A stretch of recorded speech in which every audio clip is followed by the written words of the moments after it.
Welcome to AllGen's Money Minute. So a question that's come up recently is, should I get the Florida Prepaid for my child?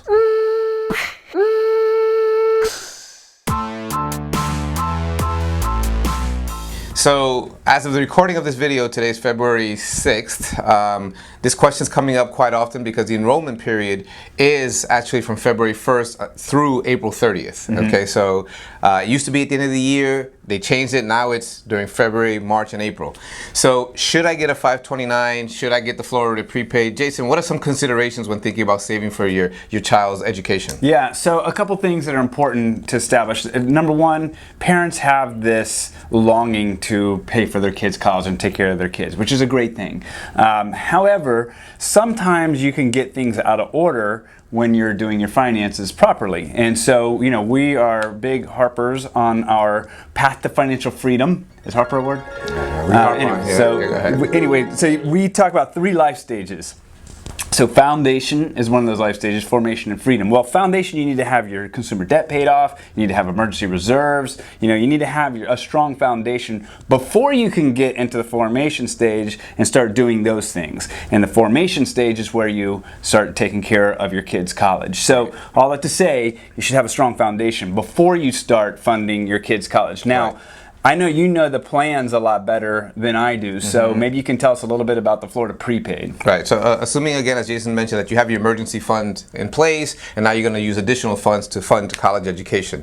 There are several different types of plans, and we're not going to get into every single one. It's too much. We invite you to come on in. We'll explore each one with you. But specifically because of the window of opportunity to enroll in one, the Florida Prepaid allows you to lock in tuition rates for any Florida school. Okay, and it could be a community college, it could be a state school, or a state university. Okay, so we live in Orlando, so that could be anywhere from Valencia, or not Orlando, University of Florida, or Florida State, okay, or UCF. So it allows you to lock in today's tuition rates, okay, and pay those, so you're prepaying for when your child goes to college. So as the rate goes up, okay, you've already locked it in at the moment you bought the plan. Yeah. And what are those rates? Like approximately how much percent per year? It varies. Actually, lately it's been really low. You know, it's been closer to 3 to 4%. Historically, it's averaged between 6 to 8%. Okay. So, and for those of you that do have the program, be on the lookout. Go on the website, because Florida Prepaid reevaluated the program and said, wow, the cost has not gone up as much. So they're giving refunds, actually. I got a refund from my children's plan. Okay. So, because I have one does not mean you should have one, but again, just generic information. So it can be a healthy plan, a healthy way to say, you know what, if my son is going to go to school in Florida, let's lock in the rate today, okay? Now, there are a lot of nuances. Again, we can spend 30 minutes just talking about the Florida Prepaid. There's also the Florida 529. I used to think it was garbage years ago.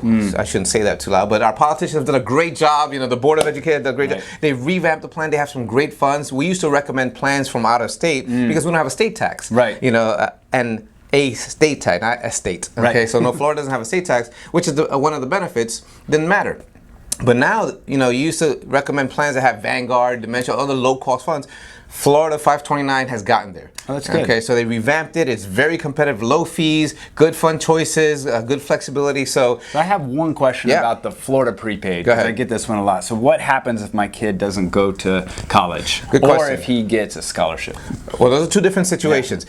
It works very well with scholarships. I'll give my example. My oldest right now qualified for Bright Futures. Okay, so he's going to get 100% of the Bright Futures. Right. Now, it'll work in conjunction that Florida Prepaid will pay his tuition and Bright Futures will be later on top of that.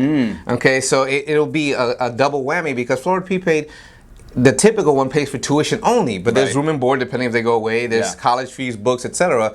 So tuition's only about 1/3 of all those costs. So it works in conjunction, and they pay the tuition rate. Okay. So what if they don't go to school? If they don't go to school, you have a couple of different options. You can transfer to a different family member. Right. Okay, and just keep those rates going and apply it.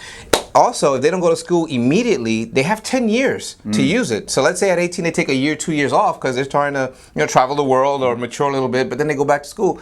You're still in effect. Right. Okay. The last recourse is to actually cancel the plan. You can cancel the plan. You get a full refund of everything. that you put in, except for $50 administrative fee. Okay, so you get what you put in. Yeah, there's no out. growth. No growth. There's Okay. no growth on it. So that's why it's almost better to just leave it and see if the child goes to college or transfer to another family sibling, member. yeah. You know, because you will have experienced the growth. You know, therein. There's a lot of information here. It can be a strategy. Do you do the prepaid or do you do the savings plan? It depends on the age of the child, your risk tolerance. But we hope this is a little bit helpful to get you thinking about how to fund your college education for your children. And we welcome you to come on in and have a conversation with us. We hope this helps, and we hope to see you soon. February 1st through April 31st. So, It's April 30th. I know. I was gonna say that, but it was. Zoolander? It's not a No, cartoon, is it? that's the- no, the it's modeling. it's the one with The Kevin. Blue Magnum. What's the chubby guy, Kevin? Yeah.